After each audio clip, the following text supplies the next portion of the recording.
Okay, let's begin. Welcome everyone. This is a 1.5 hour credit webinar.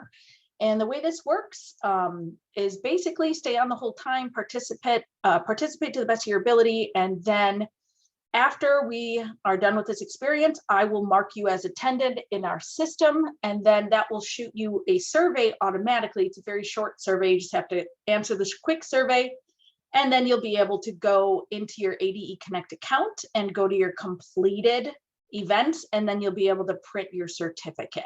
And the way you're going to know that I have done that is you will get a follow-up email from me. And who am I? I'm Rebecca Gorelli. I am the person who's been emailing you. I am also your facilitator for this evening. This is CER or ERC. And so we're going to talk about why we structured it that way. And we're really going to dive into the differences between constructing explanations and arguing from evidence very deeply. But then we're going to actually try out an ERC at the end of this. And so this is interactive. I do ask that you participate to the best of your ability. Sarah Sleesman is also here. She's a science and STEM director. She's just going to kind of help me on the side if need be, but really just save your questions to the end. Sarah, give a wave, thank you. And then we're going to get started because this is a jam-packed experience and it's fun. So I'm excited you're here. This is one of our newer experiences. So just take a moment, locate the chat, make sure you put in what is your current position. And if you don't mind, let us know how you actually heard about this webinar. Was it on our website or maybe through a newsletter? Just kind of want to know how you heard about this. So take a moment, find the chat, and introduce yourself. What position are you in? And one more time, I'll drop the link that you need to click.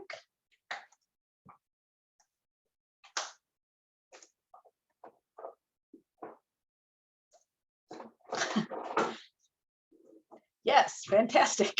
Good to see you. Email, great, thank you. Wonderful. And this is geared towards middle school and high school through the Ask newsletter. Thank you. All right, wonderful. Great, thanks. That just helps us a little bit know where you found it. So thank you for that information. Let's get moving. If you've been on one of our webinars before, this is the structure we use to give you all the resources that were used to develop this experience. And so that's what this link is.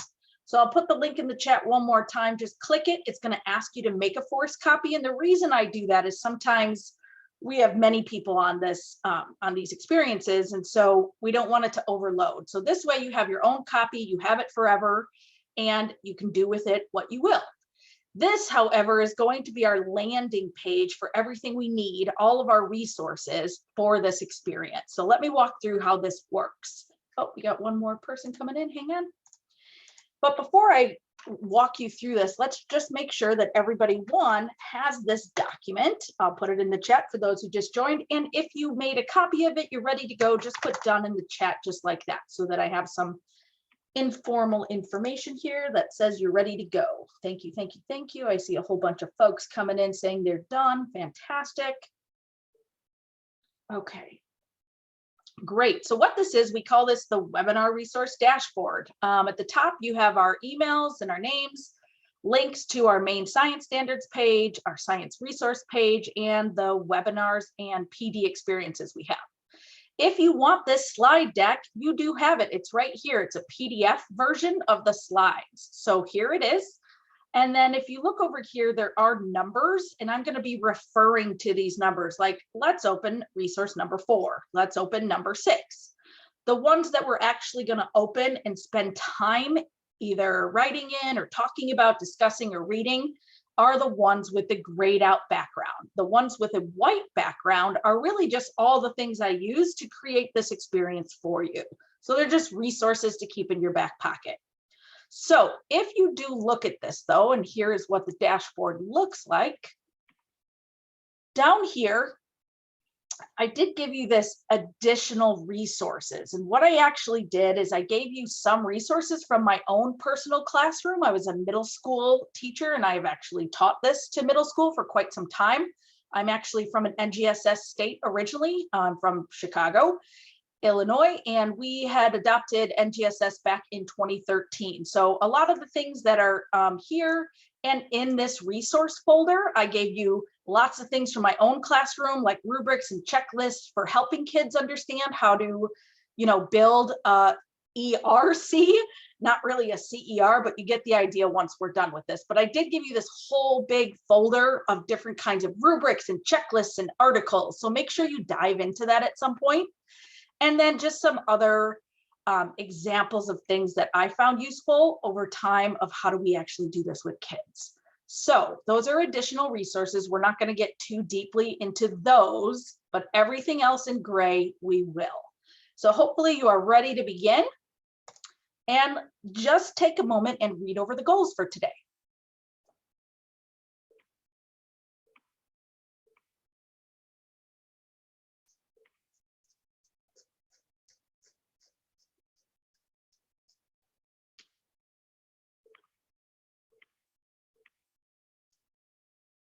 So today we're going to really dive deeply into two practices that are often conflated and very much confused by the field.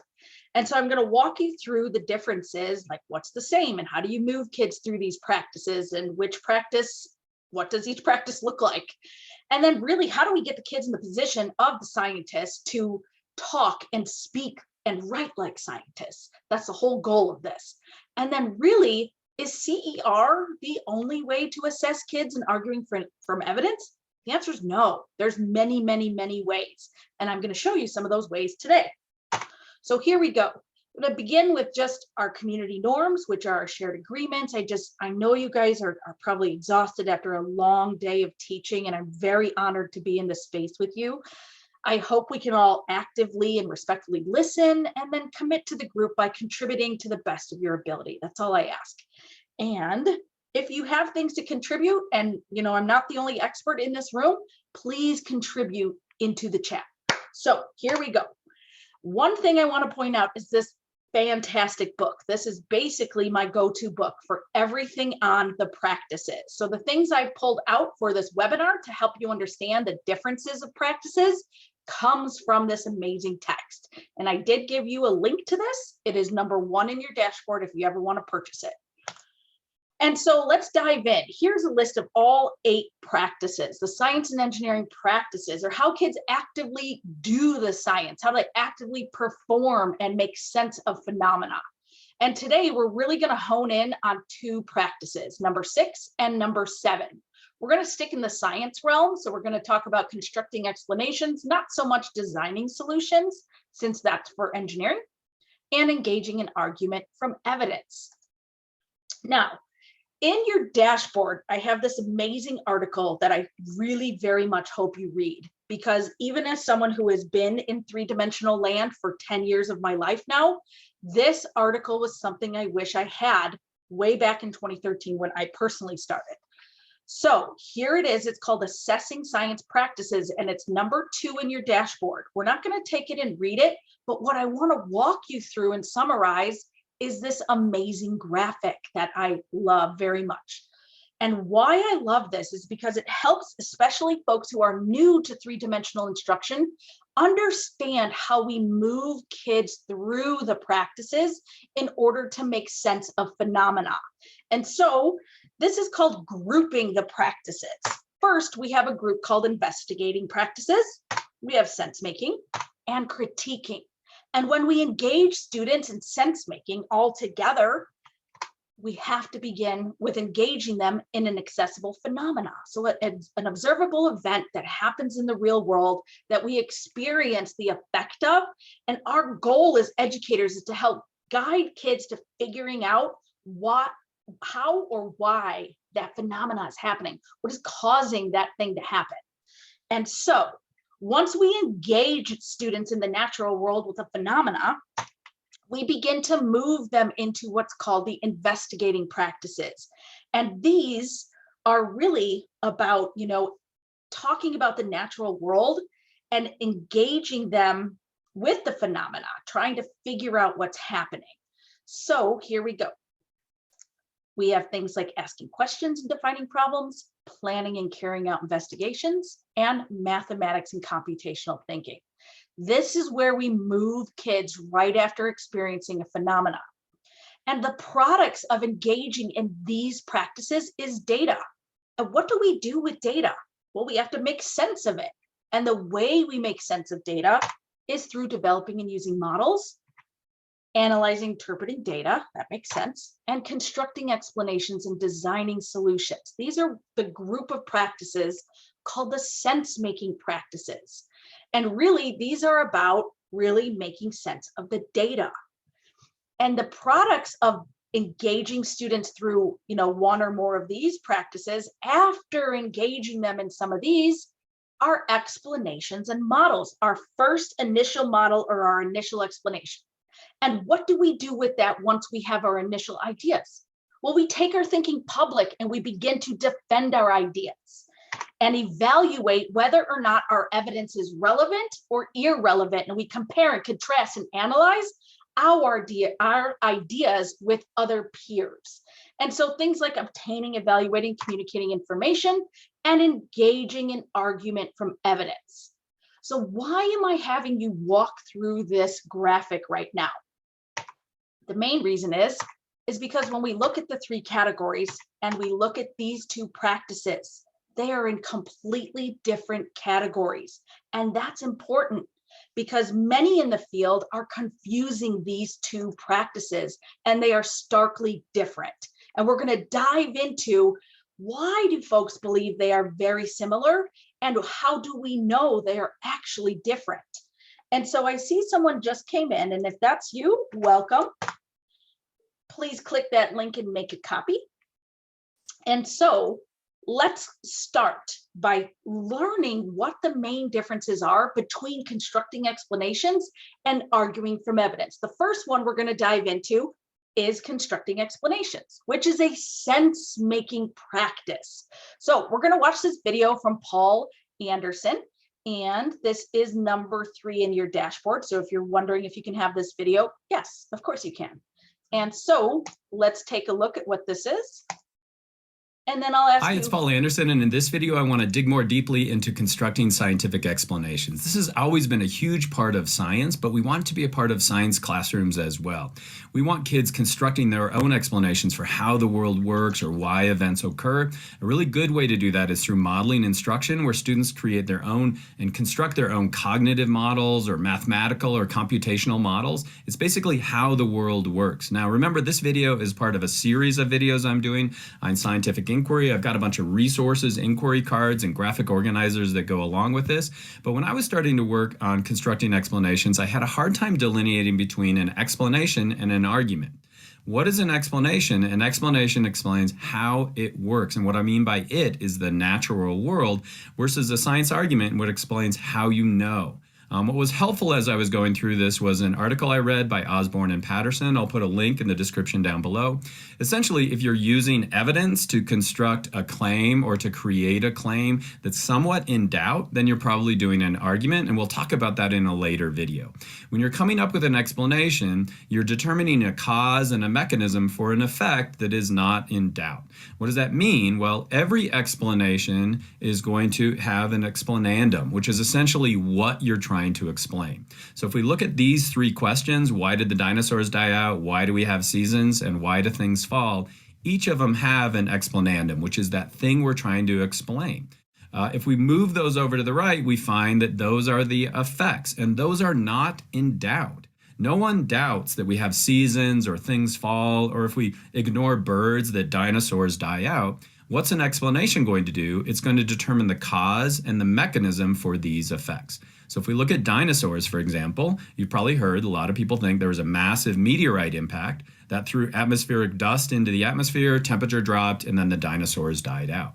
And so as we create that explanation, it brings increased understanding to how the world works. And so what explanations do is they really answer those questions of why. Why is the sky blue? Or how do unbalanced forces cause motion?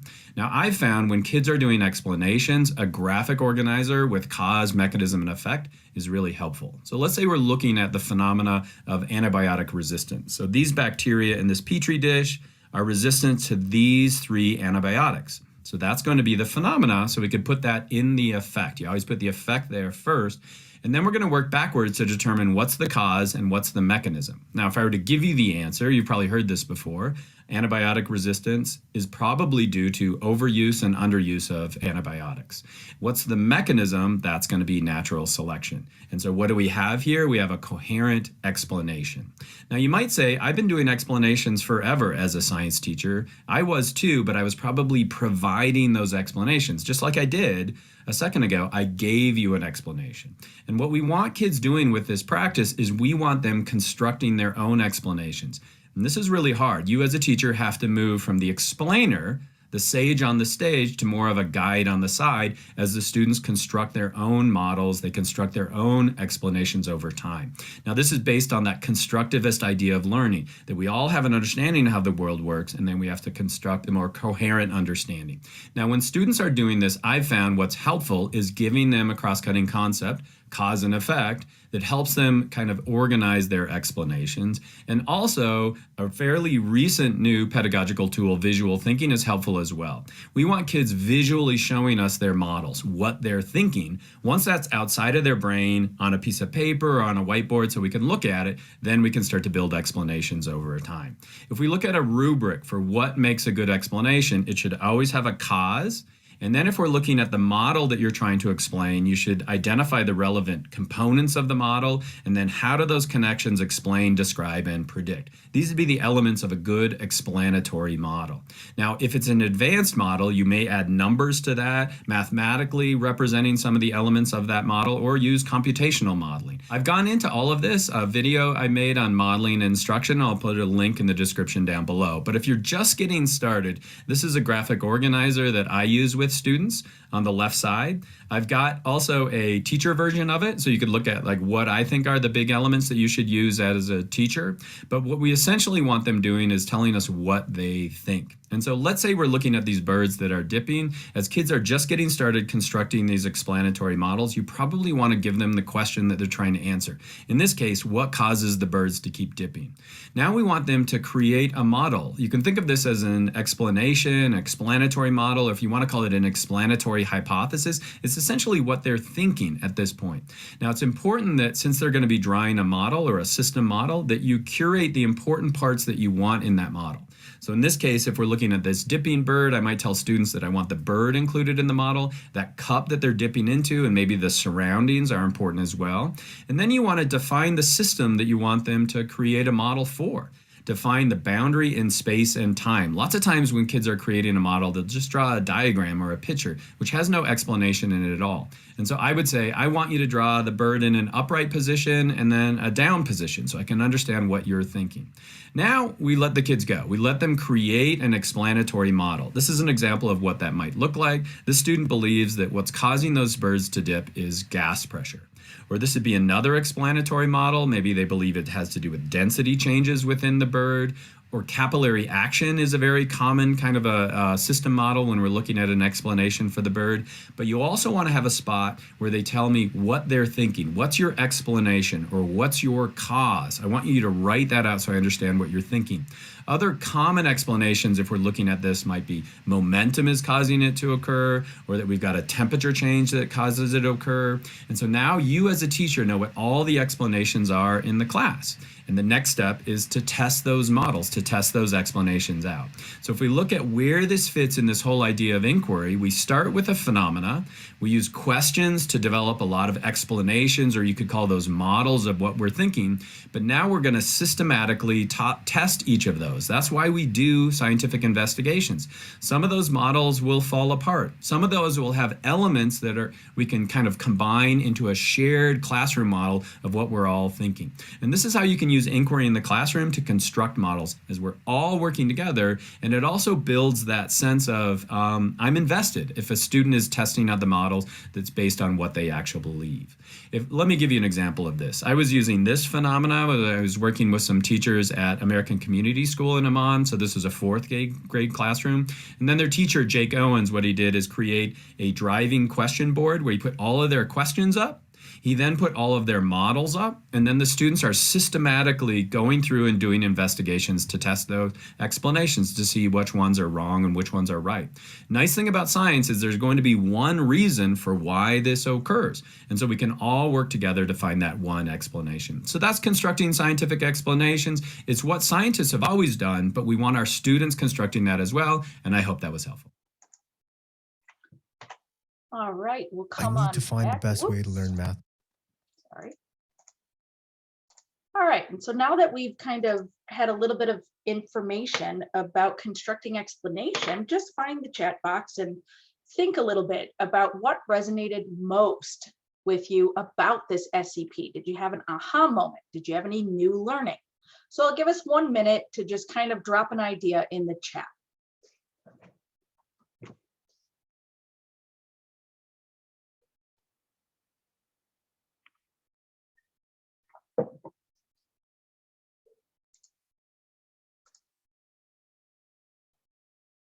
Graphic organizer. Yes, I did give you a link to the website that he is describing. It's called The Wonder of Science. He has many graphic organizers on there for both cross-cutting concepts and science and engineering practices. Thank you for contributing.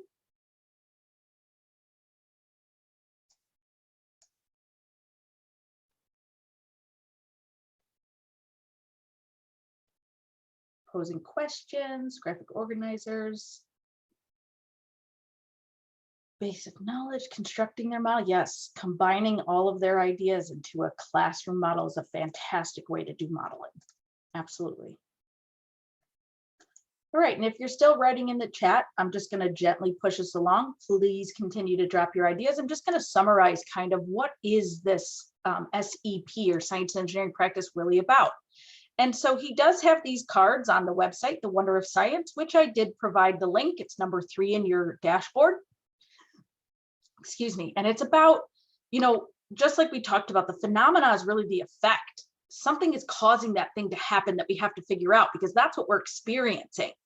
And so phenomena happen all the time. Think about condensation on a glass or ice melting. I'm staring at my glass right here thinking about this stuff. Or why is the ice melting at the or floating at the top? And so it has a cause. And if we're asking kids to build an explanatory model, which is a way to construct an explanation, what are the components of this system and what goes in, what comes out of the system? How do we set boundaries for the system? That's a great way to do this, and to layer in some cross-cutting concepts or lenses through which the kids are going to gather more evidence. And so just to remind us that really the phenomena is the first thing we have, and it goes in the effect position. And this graphic organizer is also on his website, The Wonder of Science. And then really you backtrack and say, okay, we experienced this thing. What is causing this to happen? And again, this is just my initial explanation. This is not something I would formally assess students on. I would informally see what they're thinking at this point in time, but then they'll go through more learning and try to figure out what really is the cause. And so again, this is about layering cross-cutting concepts in as lenses to gather evidence. And so one thing we are going to open on your dashboard, if you are not familiar with this fabulous tool that is very helpful in understanding our Arizona science standards, please open number 4 in the dashboard. And this is called the SEP, or the Science and Engineering Progression Document. This is on our website. We have vertical progressions, and what we want to do is go down until you see the one called Constructing Explanations. So when you are ready and you found Constructing Explanations and you open this resource number 4, type ready in the chat so I know you're good to go.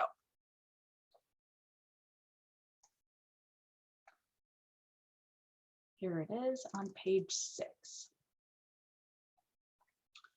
All right, few folks ready. Thank you for that feedback. I don't want to go too fast or leave anyone behind, so thank you. All right, so once you have it ready, you can be looking here, but I'm going to come back and just show you what these things are if you're not familiar. Really, in this green box, it describes what this practice is all about. And then we have a progression. So what does this look like at K2, 3, 5, 6, 8, 9, 12? And as you can see, it increases in sophistication over time. Now, these little bullets have a name. They're called elements, which are specific pieces of knowledge and skill that make up that practice at each grade band. So if you're wondering for your grade band, what does this look like, or what should I be doing to engage students in this practice? This is the tool you would use to plan your instruction for this dimension. So very useful tool. And so now that we've kind of dipped our toes into constructing explanations, let's move on to understanding a little bit about engaging an argument from evidence. And so again, as I mentioned, these two practices are often conflated and confusing to the field. So we're going to do a little bit more learning before we actually engage in constructing an argument from evidence. So we're going to watch one more of Paul Anderson's videos. He does have one on every single one of the practices. So let's get started on this one.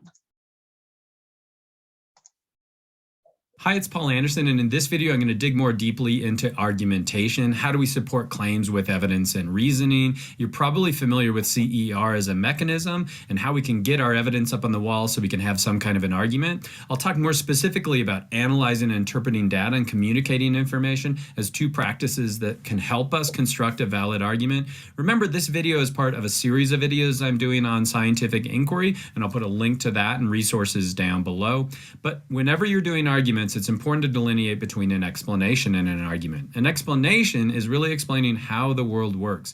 And lots of times when I'll talk about this in class, I'll refer to this as your explanatory model, how we explain the cause and mechanism of effects over time. When we're doing argumentation, we're really doing the nuts and bolts of how do you know what you know. And so that's gathering evidence to support claims. And a lot of the time, those claims are going to be somewhat in doubt.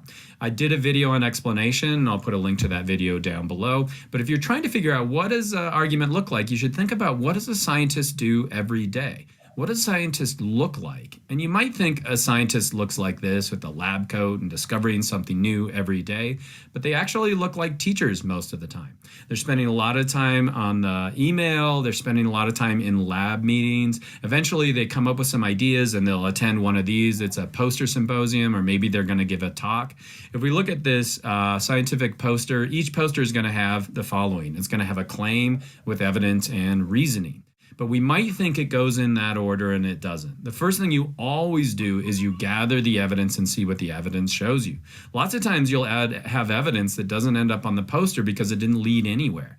I was working in a biofilms lab for a whole summer on bacteria that were just mislabeled in the lab. So a lot of that evidence doesn't show up. But once you've got enough evidence, then you can eventually make a claim with reasoning. Sometimes teachers and students will confuse claim with a hypothesis. It's not what you think. It's what the evidence says. It's what story the evidence tells you. And we want our students doing that. We want the evidence that they're gathering to be up on the wall so other people can see that and we can have a dialogue about what they're thinking. If we look at the sequence of teaching this, it's really important that your kids understand the evidence comes first, and then that reasoning is really, the reasoning is simply connecting your claim logically to the evidence that you have. This is a graphic organizer that I use whenever I'm doing argumentation. It's really showing how you know what you know. I've got a teacher version where it shows you like things that I would include on that. But if I were going to step through, and let's say you're doing argumentation for the first time, the first thing I would do is cover up this, the claim and the reasoning. I would cover up those two boxes. Showing kids that we want to do first is we want to gather that evidence and then see what story that evidence tells. Start with some kind of a simple question. You should probably give them the question to get started, and start with a question where we're going to have some kind of an answer at the end. So how many bones and muscles are in the human hand system? You could look at your hand right now and try to determine how many bones or muscles are in there. Now, they could quickly Google that and they'd learn just arbitrary information, but it wouldn't teach them anything about doing argumentation. The first thing I would have you do when you're ever doing argumentation is underline the terms and define operationally the terms that you're going to use in your argumentation. That'll become really important, especially when you get to reasoning, and students will struggle with reasoning. So maybe we say as a class that bones are going to be hard objects inside the body that support. And maybe a muscle is going to be softer objects that move the bones around. And maybe we'll define a system as a group of interacting objects. Once we have that, then you as a teacher let them go. You maybe give them an indication that evidence is what you see, it's what you're sensing. or what you're observing, not necessarily seeing. And that evidence could be qualitative or quantitative, but then you just let them go and they're going to gather that evidence. This is a picture of some elementary teachers doing this argumentation on the hand, trying to figure out what's on the inside. Once they've gathered all that evidence, then they make a claim, which is essentially an answer to the question, and then they're going to come up with reasoning. So you're going to link the claim to the evidence itself. Now, when you're doing that reasoning, you're going to use these because statements from the evidence and tying it to those definitions. This is where those definitions become really important. If we look at some of the posters, these people think there are 29 bones and 16 muscles in the hand, whereas these people think it's 44 and 48, and these people think it's 24 and 19. Now we can get these posters up on the wall. We can look at how they gathered the evidence, and we can start to improve the argumentation that we have. Now, one of the gold standards on doing argumentation is the argument-driven inquiry. They've got a website. They've got some really good peer review sheets that you could go through and look at other people's argumentation. But we then, once we get feedback from other students or the teacher, then we want them to have a chance to gather more evidence and construct a better investigation or a better argumentation over time. Now, if we look at the parts of a rubric on a good argumentation, lots of times you're not doing it in the lab. Lots of times in biology or earth science, you're going to have to go gather evidence that's already been collected. And therefore, the analyzing and interpreting practice is also important. We need to obtain that information. Is this information or is this evidence valid? And then we got to start to see what are the patterns inside data sets and between data sets. What does that mean? Let me give you an example. Let's say we're trying to do the following argumentation. Is Pluto a planet or should it be a dwarf planet? This is actually an argument that's going on in astronomy at this point. And so first thing we would want to do is obviously define those terms of planet and dwarf planet. And then we could start to do research. Where are you going to get the evidence and how are you going to use that evidence to construct an argument? So maybe we're familiar with these different things like Earth, Mars, Mercury, and Pluto, but we've never heard of these other things. And so we want to start looking at patterns in the evidence. What patterns do we see, for example, in their distance from the sun, and their diameter, and the natural satellites, other qualitative information? So we should be digging into the evidence. We should be looking for patterns in the evidence and then see how could we eventually use that to construct a valid argument. So after we've constructed an argument, what do we do next? Then we communicate that information. So the quintessential way to do that is through a lab write-up, but it could also be through a mini poster. Similar to the scientific argumentation that we see in scientists, or it could be a formal lab write-up, or it could be as simple as kids recording videos of what they learned in the science experiment. And so this is engaging in argumentation. It's claim evidence reasoning. Remember, that's just the product. It's not the process. We should always start with the evidence, and these other practices are helpful there, but I hope that was helpful. All right, so let's come on back. Guys, And let's just take a moment to debrief a little bit about that video. And so what resonated most with you about this science and engineering practice? What's a takeaway you have from this video? Any new learning occur? I'll give us a minute to respond in the chat before moving forward. Evidence first. Excellent. Thank you for that. Yep.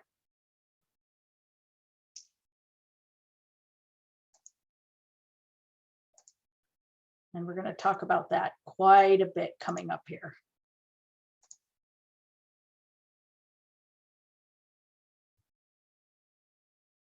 And again, reminder that this is a critiquing practice. We've made sense of data. Now we're ready to defend and compare and contrast our ideas. Posters on the board, yeah.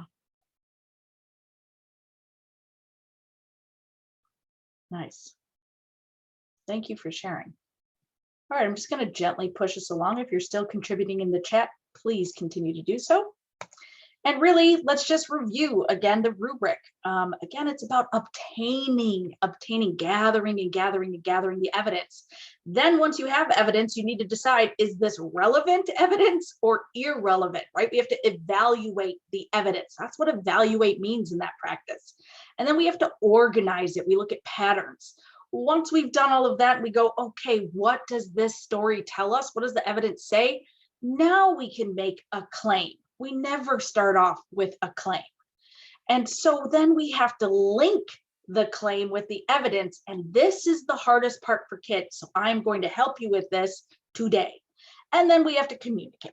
And so again, lots of different cross-cutting concepts and practices. Again, this is a critiquing practice as well, because when you evaluate evidence, you decide if it's relevant or not, and then you have to communicate. And so this is one of his graphic organizers that's on his website. There's a billion out there. I actually gave you a whole bunch of other ones that are in that folder I described at the beginning. And so a reminder though, that we have to start with evidence. This is why it should really either be ECR or ERC. I think CER is very misleading. And so again, you need to gather and gather and gather and start looking at patterns and data, and then make a claim, and then you link it with reasoning. And you could do evidence, reasoning with a claim at the end. That's okay too, and I'm going to walk you through that a little bit later on. And then again, after you do that, you might have additional questions that you want to figure out. And so again, it really is E first, always E first. That is the major takeaway here. And then we could always include asking more questions and going through another learning cycle again. And so just to remind you that in number 4, the document called the progressions for the science and engineering practices, we do have this for engaging in argument from evidence. It specifically denotes what is expected at that grade level. So you can use these as objectives. You can use this for differentiation. You can come down a grade band or go up depending on where your kids are at. And so again, this helps us understand, what does this look like in this grade band? And so back to that article I described at the beginning, my second favorite part about this article on assessing science practices is it gives you a rubric, a continuum assessment tool for every single one of the 8 practices. So if you're working without a rubric right now, this is a great starting point.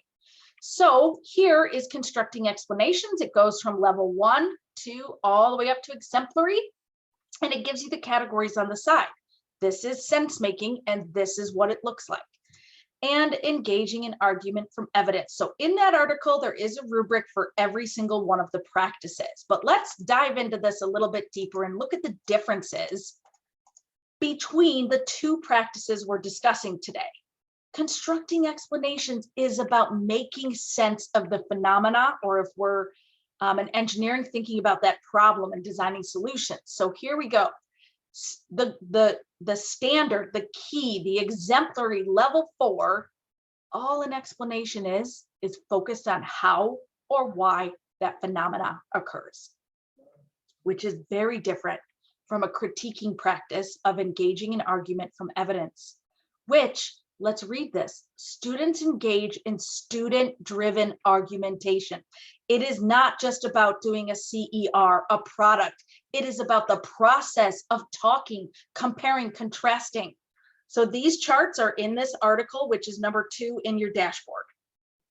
So all of this is in number 2. It's a very short article. It's only like 4 pages. Hope that helps. So these charts are in this article, which is number 2. And again, so often in the field, we feel like we have to have this product called CER, when that is simply not true. That is only one way of getting kids to argue from evidence, but it is certainly not the only way. It is about comparing, contrasting their ideas and critiquing competing arguments where students build and question each other. And this is why academic discourse is so important for this practice. This is a very different practice than constructing an explanation.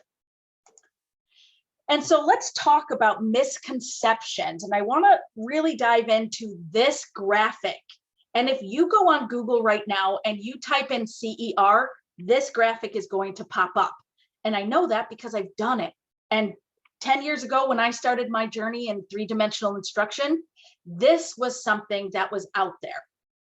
And I struggled with this personally. And this has created so many misconceptions in the field that I hope one thing you take away from this graphic is telling the wrong story. And why am I saying that? Well, this came out a while ago. And what we've learned now, it's claim plus evidence plus reasoning, is what we call an explanation. Well, first of all, the one thing to clarify about a claim is that it is not an opinion. In science, it is not an opinion.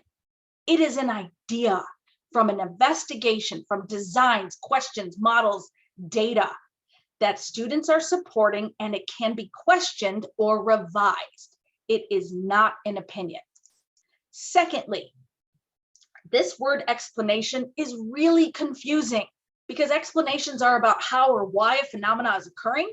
And really, if I'm doing claim evidence reasoning, that's actually the practice of arguing from evidence, not constructing an explanation, even though the word explanation is there. And how do I know all of this? Well, this is all on page 212 in this book that I recommended on what is this practice, arguing from evidence, compared to constructing explanations. So I hope that clarifies a few things. Now in ELA, there might be something about claim being an opinion, but that is not how this works in science. Science, a claim is only based off of gathering evidence first. And so what I really would love to see instead of CER is ERC. We gather evidence, evidence, evidence, and we tie it together with reasoning, which has to do with scientific principles. Then we make the claim. Now, I borrowed this from Catherine McNeil, who is the creator of the CER framework. And if you're familiar, this is kind of a little bit older book, but this is her book. And this is the book that I read very early in my career about constructing explanations. But again, it's confusing because I see the word explanation and then I see claims, evidence, reasoning, which is really arguing from evidence. And so let's dive into this a little deeper. In the dashboard in number 5, I gave you 2 tools, 2 articles to read about the confusion that has been out there in the field about these 2 practices. We're not going to read them now, but they are right here, number 5. I gave you links to these 2 articles. Very important to understand the difference between arguing and explaining. So take a moment one day in your life and dive into those very good articles. Now let's talk about argumentation. If you're not familiar with this website, I'm going to take you on a quick journey before we actually try this out together. One thing I love is this website called the Argumentation Toolkit, and I'm going to ask you to go there. So go to number 6 in your dashboard, click on the Argumentation Toolkit, because this is going to be one of the best resources where you can find already made materials to help kids with arguing. The first part, and I'll try to slow down a little bit, is if you go here, there's argument elements, and that is where I found this great graphic. So on one side over here, we have the typical evidence reasoning claim, or the CER, that most folks are used to. But it also tells you this is not the only way to argue from evidence. You can also have kids critiquing each other's ideas, doing gallery walks, doing debates and Socratic seminars and scientist circles and all kinds of things. And it's about critiquing competing claims.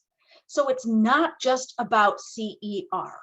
So that I found right here under argument elements. And then if you come to resources, and this is something I definitely want to show you. If you click resources, and I'll go slow, this tool right here, these things called strategy guides are fantastic. Pre-built materials that are for middle school, but for you high school folks who may need other ideas on how to argue from evidence that's not CER, this is some of the best stuff I have seen in a long time.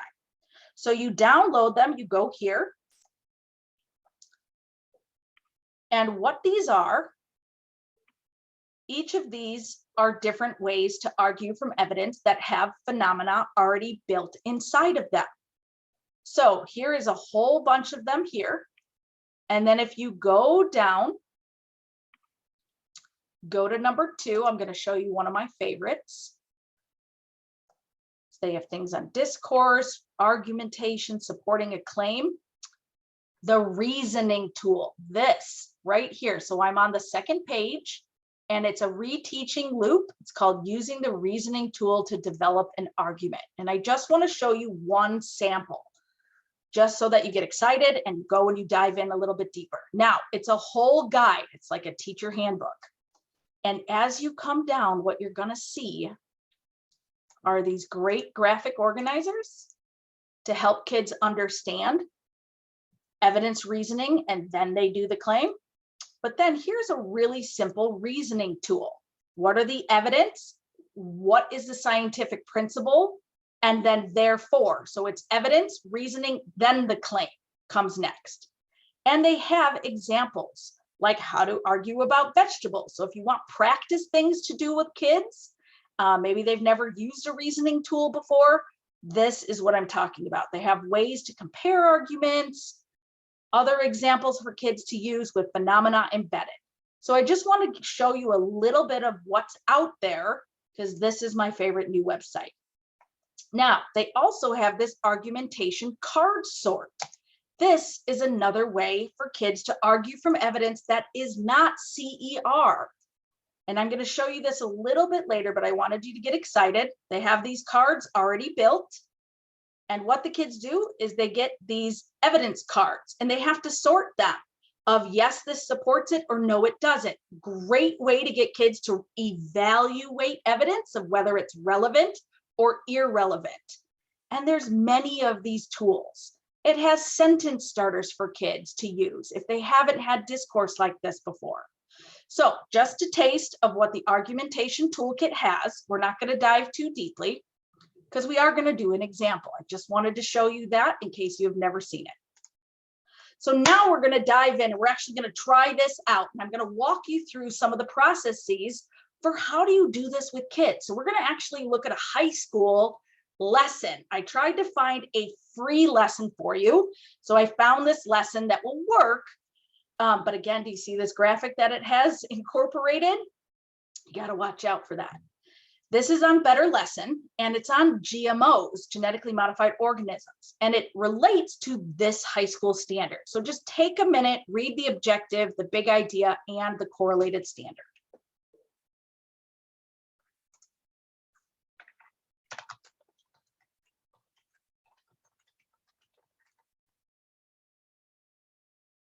And Connie, do you mean the Argumentation Toolkit? Or can you say more about what you're looking for?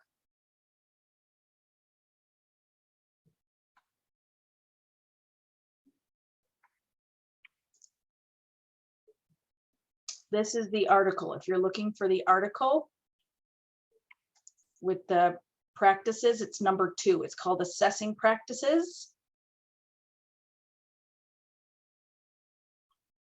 I'm not sure why. It's argumentationtoolkit.org. So if you just need the website, that's what it is. I'll just put it in the chat. That should be number 6 of the dashboard. There it is. All right, so come on back and read this standard and the objective and the big idea, because we're going to try this.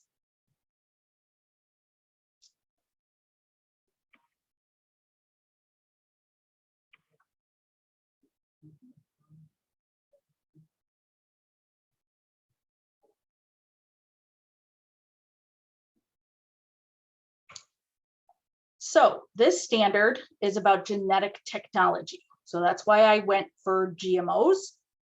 And our science and engineering practice that I would assess you on by the end of this learning sequence is engage in argument from evidence.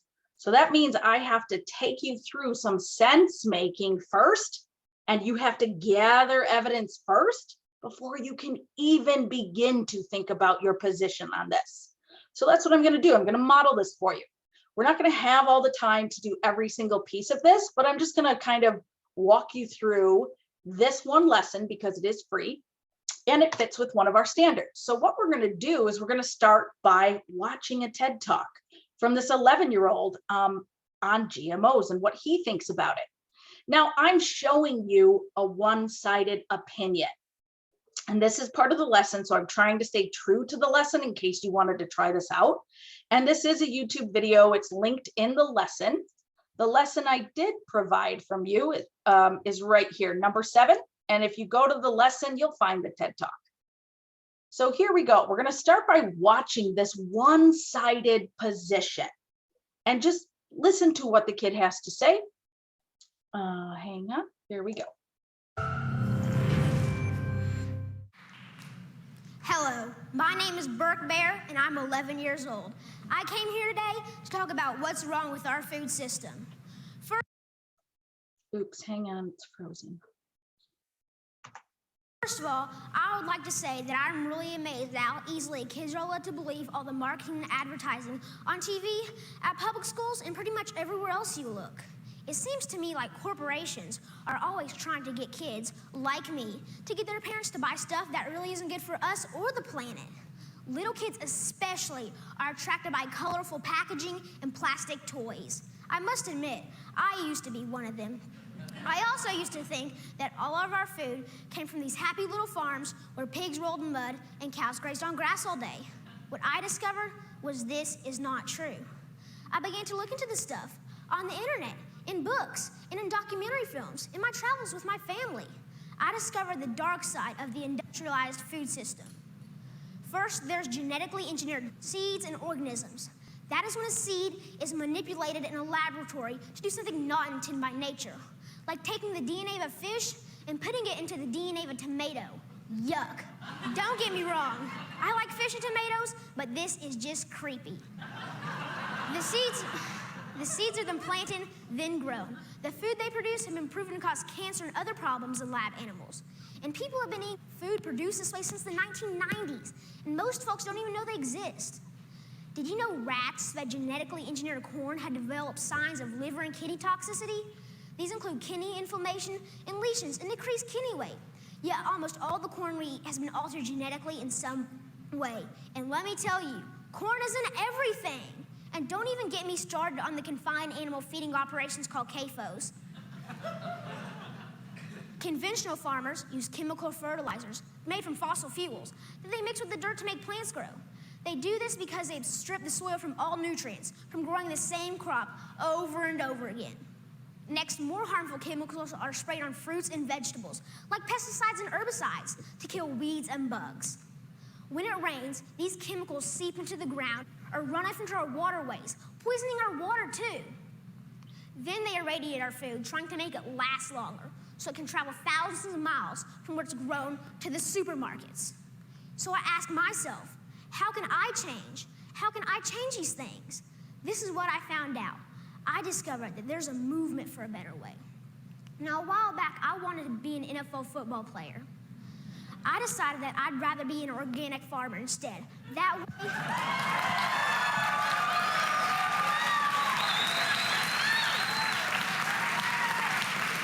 thank you. And that way, I can have a greater impact on the world. This man, Joel Salatin, they call him a lunatic farmer because he grows against the system. Since I'm homeschooled, I went to go hear him speak one day. This man, this lunatic farmer, doesn't use any pesticides, herbicides, or genetically modified seeds. And so for that, he's called crazy by the system. I want you to know that we can all make a difference by making different choices, by buying our food directly from local farmers or neighbors who we know in real life. Some people say organic or local food is more expensive, but is it really? With all these things I've been learning about the food system, it seems to me that we can either pay the farmer or we can pay the hospital. I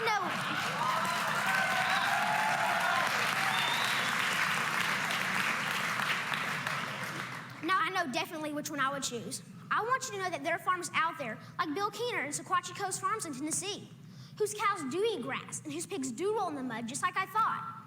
Sometimes I go to Bill's farm and volunteer so I can see up close and personal where the meat I eat comes from. I want you to know that I believe kids will eat fresh vegetables and good food if they know more about it and where it really comes from. I want you to know that there are farmers markets in every community popping up. I want you to know that me and my brother and sister actually like eating baked kale chips. I try to share this everywhere I go. Not too long ago, my uncle said that he offered my 6-year-old cousin cereal. He asked if he wanted organic toasted O's or the sugar-coated flakes. You know, the one with the big striped cartoon character on the front.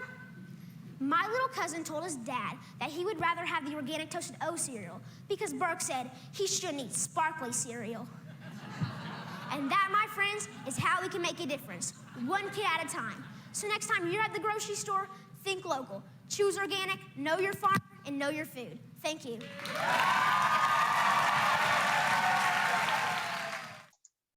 Okay, so we'll come on back. And now I just want to remind folks, this standard that we are working towards in this experience is a U3.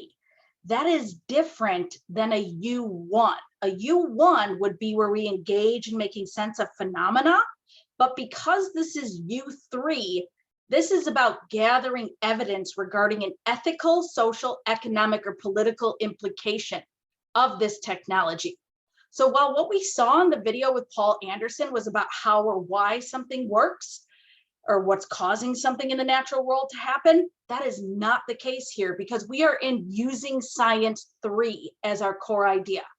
This is about the phenomena of GMOs, but arguing different positions for or against it. So I just want to clarify that because we're not going to be doing a how or why. It's more of which side are you on. So now I want you to think about what you heard in that TED Talk. And yes, he is very much on one side. Think about what you saw and heard. So in alone, you're going to go into the alone zone for 1 minute. Just means you're going to think by yourself before you share. Then we're going to do what's called a waterfall chat. And if you've never experienced one of these, they're kind of fun. I'm going to give you 30 seconds to type your idea. And then when the timer goes off, I'll say 3, 2, 1, and we all hit enter. And your responses waterfall in the chat, and we can go through and read through the data. So to repeat, I'm going to give you 1 minute of think time. What is one main point that resonated most with you from his TED Talk? So 1 minute to think. When the timer goes off, I'll give you 30 seconds to write. So I'm going to put 30 seconds, or I'm sorry, 1 minute on the clock, starting now to think about it. What was one main thing you take away from his TED Talk?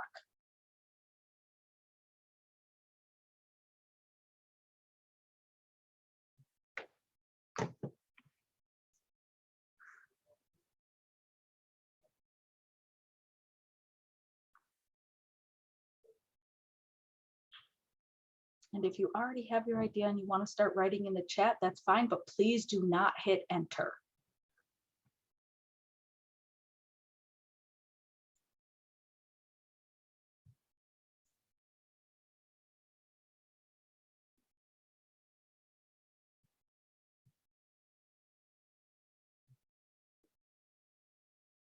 It's about 1 minute is almost up of think time. Now I'll give you 30 seconds of writing time. We'll set a new timer for 30 seconds. And that begins now. So type out one main point.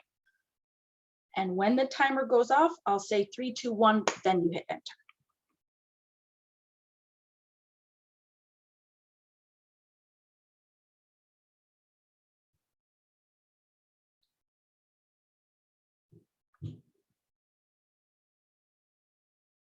Five seconds left, so type your idea. What's one main point that resonated with you? All right, 3, 2, 1, please hit enter now. Fantastic. So we have buy from local farmers. Corporations try to manipulate consumers. One kid can make a difference. Imagine, oh, the image of the hospital bill. Yep. I think the audience was enamored with the child speaking, celebrating his bravery, not necessarily what he was saying. Yeah, because it was awkward at times. Buy organic, support local. Okay. So now, alone zone is very important for kids. They need to commit to their own thinking first before sharing. And so I just wanted to model that strategy with you. Always give kids time to think by themselves first before sharing in a group.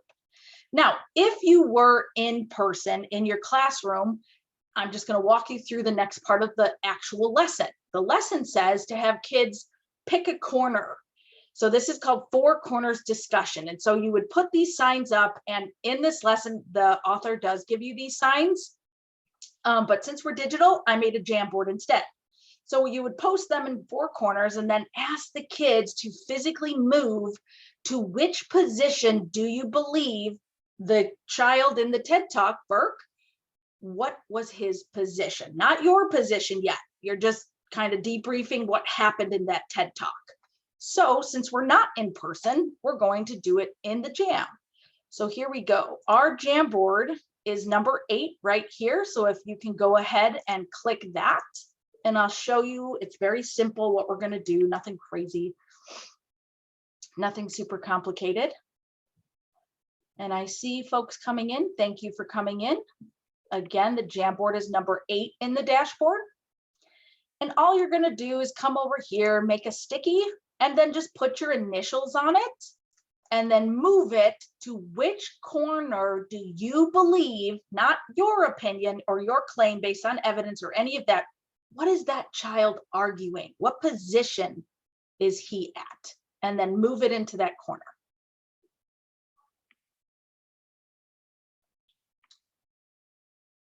Does he agree with GMOs, strongly disagree, mildly disagree with GMOs? Okay, so I see a few folks coming in.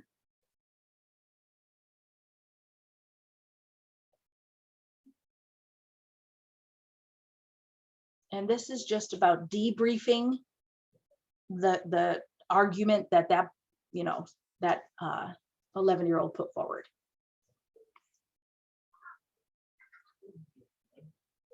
All right, here's mine. So right now I can tell that those of us who are participating are in this box. And so now I can see where we're at. What we're going to do now is we're going to move frames to find this description. So if I move the frame, here's strongly agree, mildly disagree, and then this is the frame you all need to be on. So what you're going to do now is provide a little bit of reasoning behind why you chose that corner. So what you're going to do is take a sticky note and just type out your idea of what evidence from there, from the TED Talk, supports your idea, your claim that he is strongly in disagreement with GMOs. So take 1 minute and write a post-it. What's the one thing really stuck with you of why he strongly disagrees? What evidence was he using?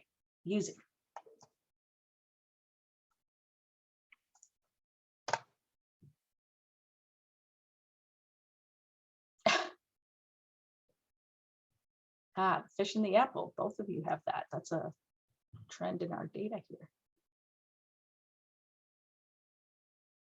Combining DNA, okay. Pesticides and herbicides, chemicals infiltrating, okay. Thank you for that. Any other lines of evidence from the TED Talk?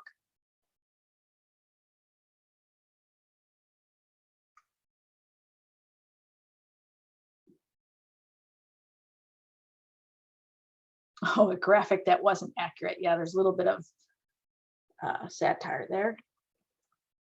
But he talked about combining DNA. Okay. So we definitely have 3 things that were in common, plus the pesticide and herbicide use. Okay.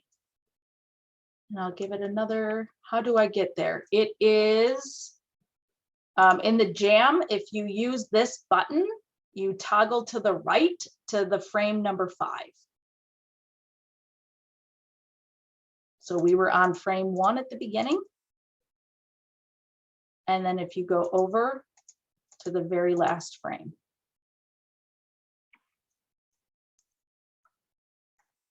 Okay. He had nothing positive to say, okay? So he was heavily weighed on one side using things like pesticide, herbicides.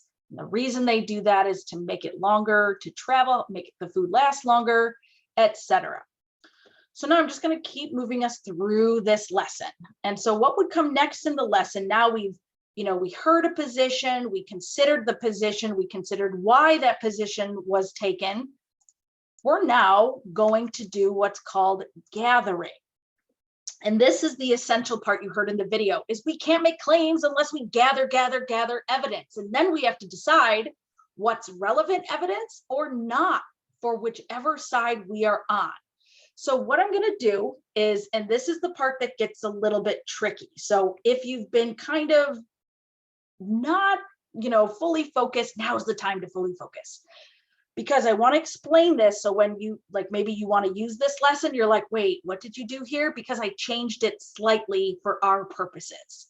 So now, as the lesson continues, after the kids go to the four corners and they discuss the reasoning and the evidence of why they believe Burke was in one position versus the other, you have the kids actually read this article about genetically modified foods. And again, this is part of a larger unit on genetically modified stuff. And so this is, at the end of the unit. I just wanted to make that clear. So whenever you have kids read an intense article, which this is a very intense article, you have to have a way for kids to annotate. Now, this is just what was given as an example in the lesson. This is by no means what I'm asking you to do right now. Whatever strategy you use in your classroom with kids to gather and annotate, go ahead and use that. For us, I made it a little bit simpler just because we're digital and I want us to do this in 7 minutes. So here's what we're going to do. We're really going to dive into this article and we're looking for the pros. So what is good about, like, why do we use GMOs in the first place? What's the good side? And then what's the negative or the cons? And so this article actually has an equal amount of both. And that's why this is a good article to use. It's not heavily weighted one side or the other. It's actually quite equal. So what we're going to do is go to number 9, and I'm going to do this slowly. Number 9 in the dashboard. So come on over. Here it is. It's going to ask you to make a copy because, again, I want you all to be on your own so that you can annotate on your own. So make a copy.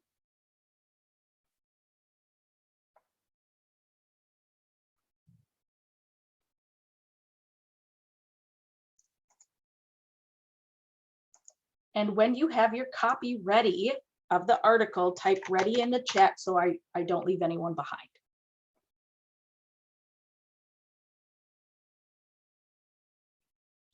All right, we got 4 folks ready, 3 folks ready. And then this is where I'm going to go a little bit slower because if I were with kids, this might take a few days to get through this article, depending on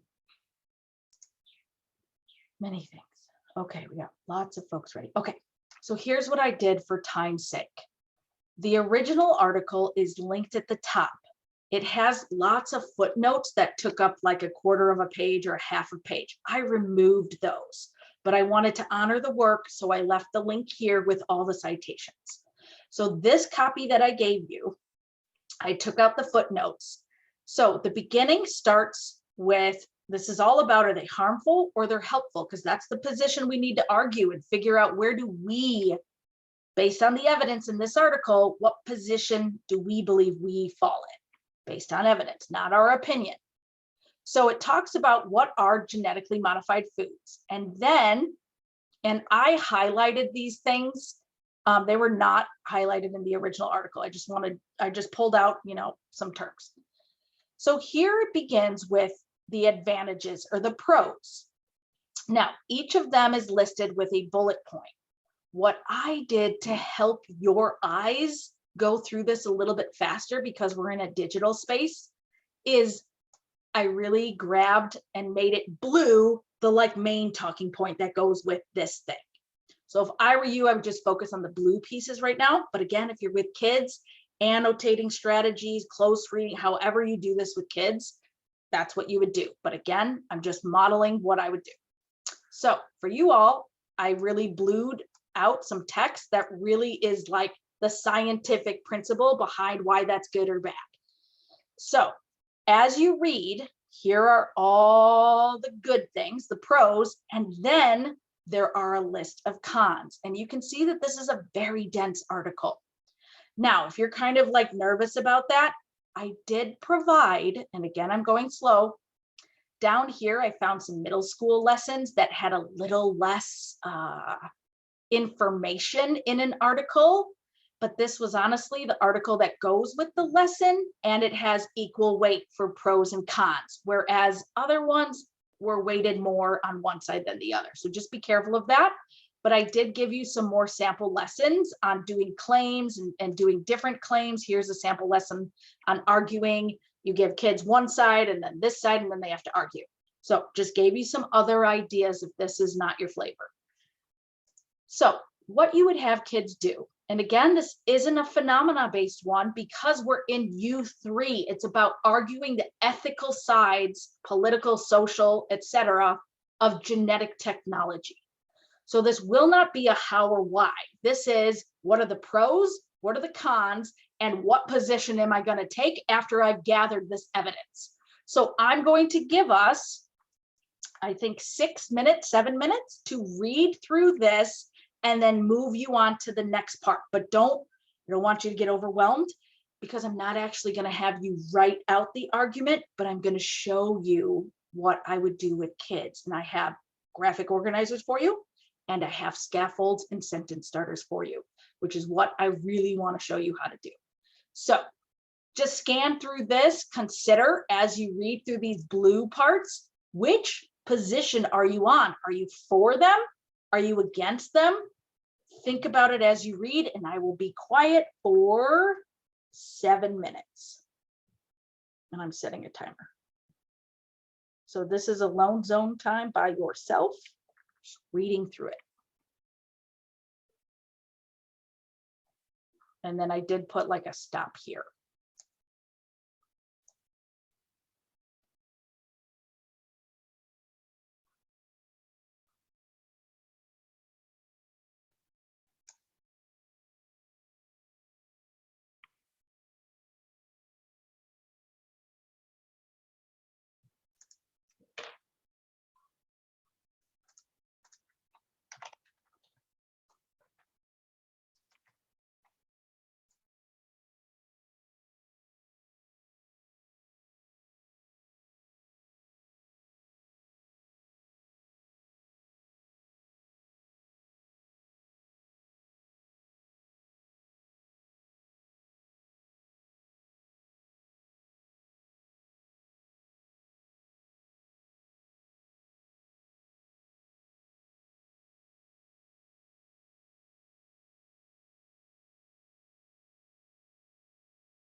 And since this is your copy, you can highlight, write comments any way you want to annotate.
There's 4 minutes left.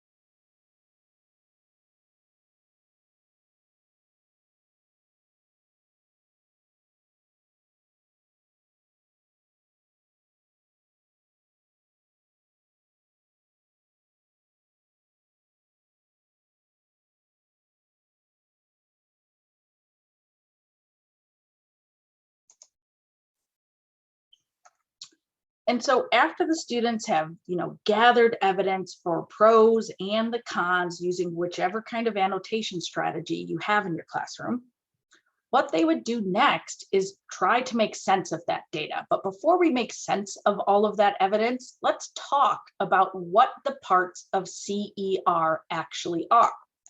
So just as a reminder, because we're about to engage in this, a claim can be the answer to the question or problem, evidence, all the data that supports the claim, reasoning. This is the part kids very much struggle with. And the reason is because they don't have sentence starters to help them say, this is evidence that.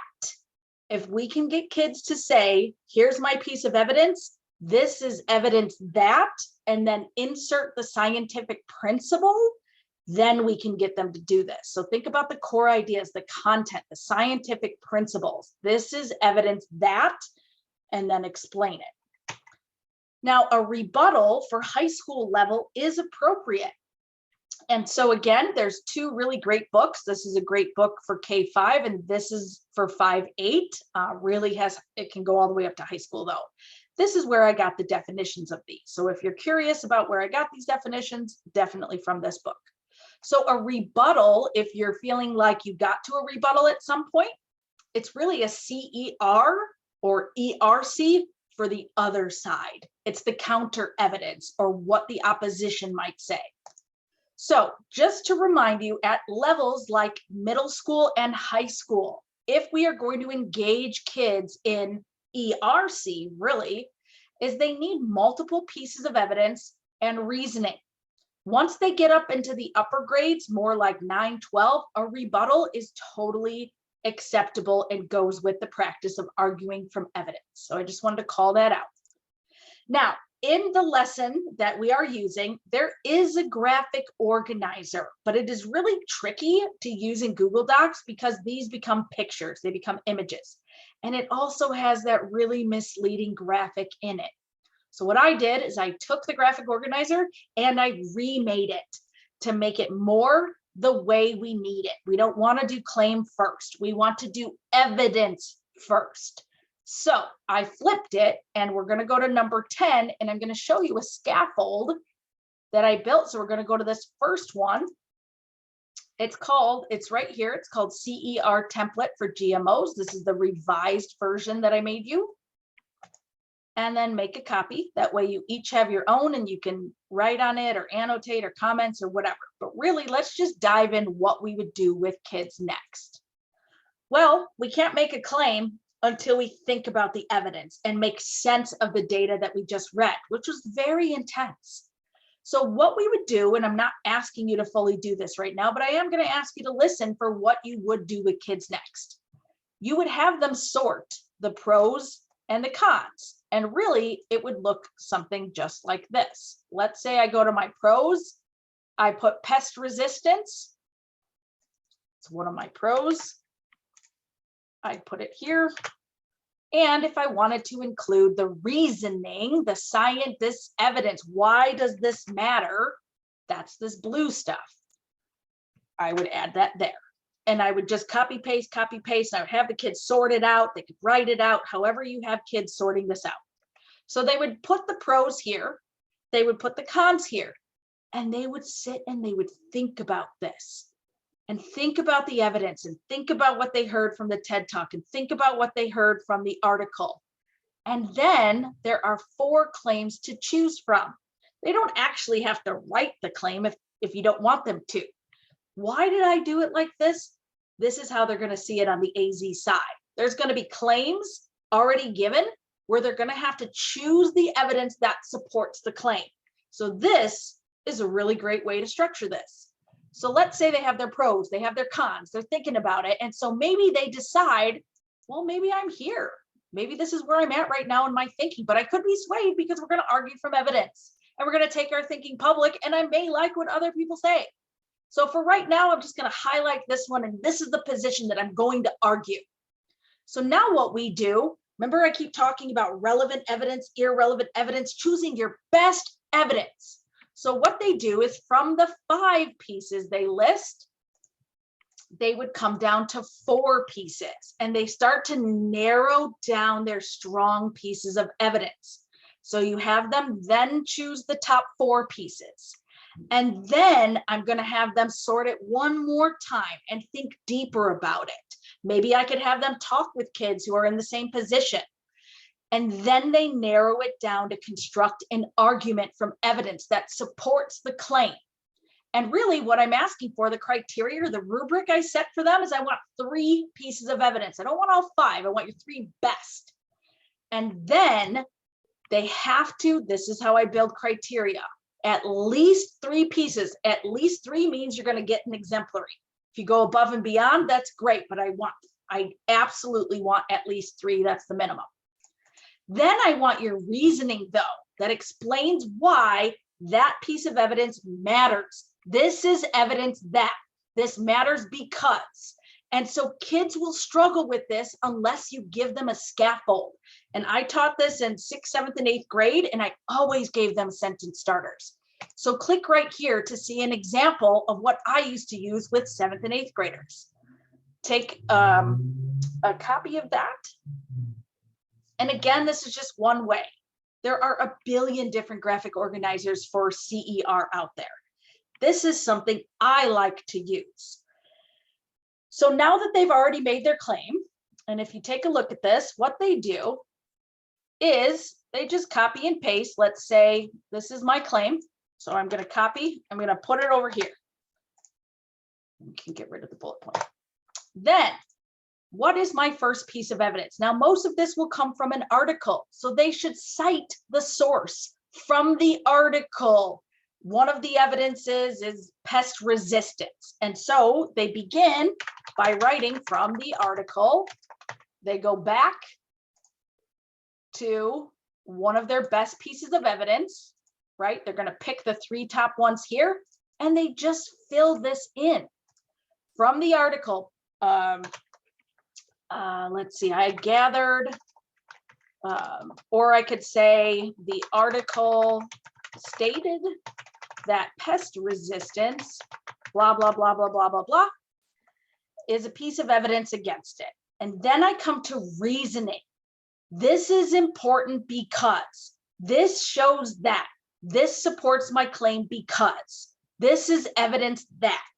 And as they go through this, they cite their evidence, they build their reasoning, they cite their evidence, they build their reasoning, they cite their evidence. If you scaffold it to go evidence, reasoning, they will succeed. And my favorite part about using a graphic organizer like this is that when they're done, you can actually just merge the cells and it turns into a nice argument, just a paragraph of what they're thinking at this point in time. Now, I like to put in a conclusion that basically states the claim again, like in conclusion or therefore, because that helps them understand it's evidence, reasoning, then the claim. That's how I like to do this. So this is just one sample. However, this is the ticket right here. Giving kids sentence starters to scaffold their thinking is how you are going to make them successful at this. Without this, they're going to have no clue how to do this. I did provide many other graphic organizers. So for example, here's a different one from my classroom. And it's the same thing. This was about choosing a place. Oh, I didn't even put the question. Okay. But again, it's evidence, reasoning, evidence, reasoning, evidence, reasoning. And I had sentence starters up on my wall at all times that they could choose from. So if you want to see extra samples, go into that folder. There are lots of different things in there. So really, I just want to close by talking about rubrics and rebuttals and what else is out there. Well, a rebuttal is really doing a CER for the other side. What's the other side arguing? So if you want to push your students after they engage in argument to go for the other side or have them split. You guys take pros, you guys take cons, let's argue. And if you're looking for this rubric, I did provide it in that Google folder. I gave you a whole folder full of rubrics and checklists and things like that. So also, there's tons of rubrics out there. These are just 2 that I found. and I gave them to you in that Google folder as well. So if you're just kind of starting out on what does it look like, use these rubrics to kind of help you. These are all in number 11 in the dashboard. But really, one thing I want to end on before we go is it's not just about CER. CER is one way to argue from evidence, but that's not all we should be doing to meet this practice. And again, use the tools in the Argumentation Toolkit, like this really cool phenomena where they found this, they took pictures of the surface of Mars and found this weird object. Like, how did that object get there? And the kids get to sort evidence. They have evidence cards. They sort relevant, irrelevant, then they make a claim. And then there's sentence starters of how they talk to one another to engage in discourse. And again, you can have kids split. You can have pros on one side, cons on another, have them do a, working with different claims. This is another way to argue. You can do a science seminar, which is similar to a Socratic seminar, arguing from evidence. And again, the way you are going to be successful is make sure it's evidence, reasoning, then the claim. Using sentence starters and graphic organizers, and even argumentation discussion sentence starters is the way you can help students be successful. So thank you for being here. It is 5:30. I will stay on for questions, but I'm going to stop the recording